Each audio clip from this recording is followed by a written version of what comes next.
Um, have you ever thought of what wisdom is and how you can attain it? Have you ever thought of why wisdom is so important in our society now? Just think about it. Good morning, school. My name is Isaac, and these are my thoughts on wisdom.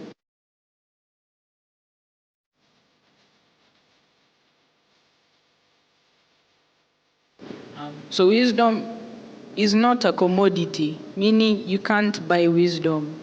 Yeah, it's so important and so valuable. Then what is wisdom? Wisdom cannot be inherited from Christian families or guaranteed to those who have a doctorate or a master's. Then how can I get wisdom? I'm sure you guys are asking yourself those questions. So wisdom is simply doing what Jesus would do. It's that simple, you know. Many times when we think of wisdom, we think of an old man, an old man who just knows so much. But really, we get wisdom whenever we want it. Even now, you can get wisdom if you really want it. Take Solomon. Solomon showed more wisdom when he was 20 than when he was 50 because he really desired it at that age. So there are a few steps to getting wisdom. So the first one is that we need to love God with all that we are. Matthew chapter 22, verse 37 to 40. God is telling the disciples the first two commandments that everyone needs. He tells us that we need to love God with all our soul, with all our strength, with all our mind, with all our heart, with all that we are. And love is not a decision, no, not an emotion or a feeling. Because imagine, Christ died on that cross. Imagine at the last minute, he was just an emotion. Like, I don't feel like dying on the cross for these petty humans. Let them go to hell. Imagine. You get the idea? He decided to love us. Hence, we need to love him.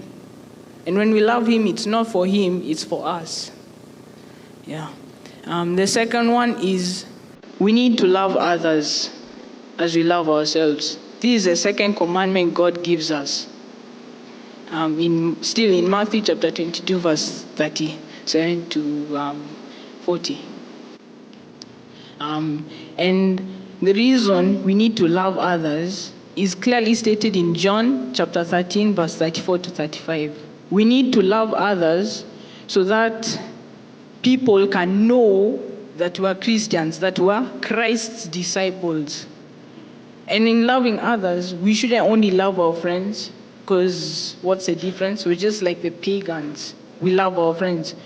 But when we love our enemies, people will see something different, and hence that may be the way that they go to Christ. Take Dr. Bedeka as an example. He had a comfortable life. He was not the richest, but he had money. He was just living life. But then now he's one of those missionaries who went to the Russian jails. He lived a very hard life because he loved others. The third one, we need to know God. Because, as much as we love God, we can't do what He tells us to do. We can't do what we don't know, To know God is to gain understanding. In Proverbs chapter 4, verse 7, wisdom is a principal thing. Therefore, get wisdom. And in all thy getting, get understanding. Now, understanding is simply knowing God. Now, to know God, we need to read the Bible and pray daily.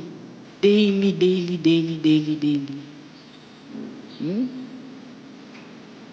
And in praying, I'd recommend you personalize prayer. Because God deals subjectively with you as an individual, not as a group. Yeah. The fourth step, and I think this is the hardest one, we need to actually do it. No?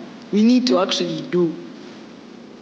Because there are many occasions where we know what Jesus would do, we know what he would do, and we do the opposite. Am I wrong? Yeah. Doing.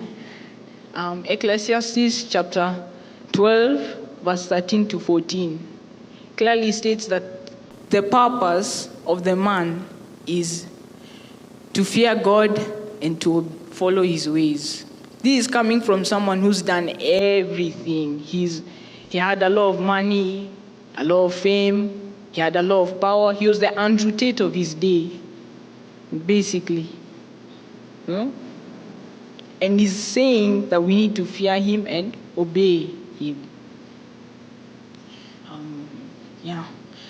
Before I conclude, I want to just say the reality of a life without God. So first of all, is one without love. Because remember, God is love. And without God, we cannot love. If we don't love God, we won't obey his commandments. We won't love others.